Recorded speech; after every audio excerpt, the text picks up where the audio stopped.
We are a 15,000-year-old civilization with 140 crore people, 29 states and 7 union territories, 22 official languages, 10 religions, many Varna Vyavasthas, 12 lakh organized businesses, and 45 lakh unorganized businesses.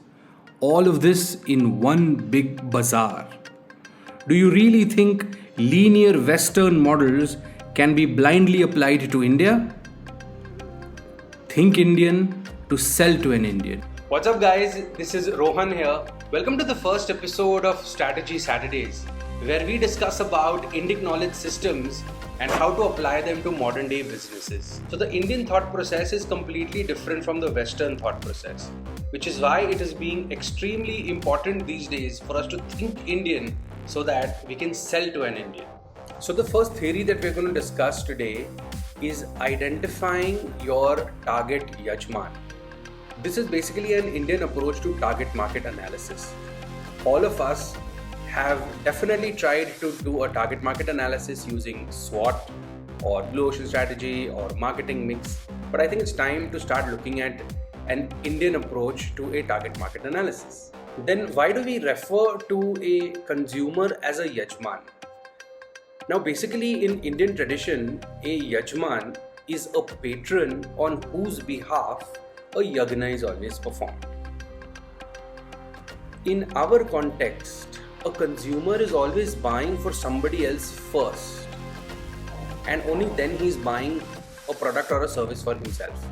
He can either buy for his parents, wife, close family, relatives, company, and only then he will think of buying for himself, which is why we refer to an Indian consumer as a Yajman.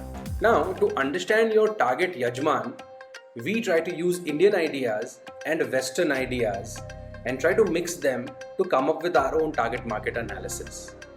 So the Indian ideas are understanding your Aryas and non-Aryas, finding out the ashramas of your target consumer, finding out the purusharthas of your consumer, using business intelligence, Arthashastra intelligence, and competitive analysis. To keep things relevant, we are trying to mix Western ideas and Indian ideas so that it could be applied to any sort of business or a service.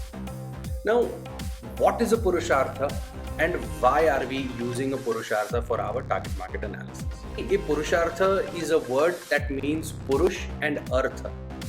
Purush mainly means a human, and Artha mainly means either a purpose or a business or a deed. But in our context, it's a deed. So in simple English, it's basically a state of mind of the Indian consumer. Now, why are Purusharthas so important in understanding your target market? India is a huge country. We have a vast market. We have 140 crore people. We have 29 states, 7 UTs, 10 religions, 22 official languages, 45 lakh unregistered businesses, 12 lakh registered businesses, everything in this one big bazaar. It is very difficult for startups to narrow down on their audience these days because Indians are so dynamic. Their wants and needs keep changing with time.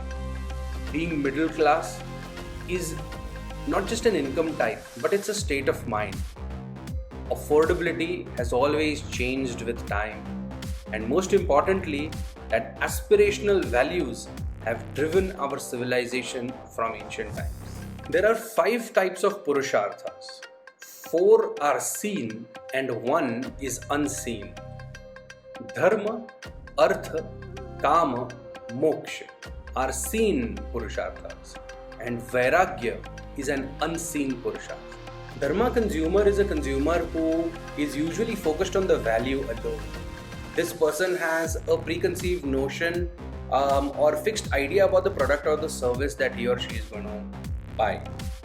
Usually these are also nationalistic ideas. So what is value? Is value only about costs?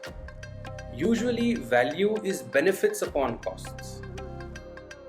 So there are two types of benefits, functional and emotional, and two types of costs, monetary and non-monetary. There are these two brands that I would like to highlight, which according to me appeal the most to Dharma consumers. These are Fab India and Zara. Artha consumer is a consumer who is very sensitive while making a purchase decision. He or she can easily be distracted by products or services that are offered by competitive brands. According to me, Westside and Amazon India thrive on these kind of consumers. Kama consumers are the most chanchal. This is the type of consumer that will switch brand loyalty. They are only looking for great deals and discounts. Usually, FMCG companies or supermarkets have to deal with these kind of consumers. Big Bazaar, D-Mart, Zomato and Swiggy are the type of consumers that appeal to these kind of audiences really well.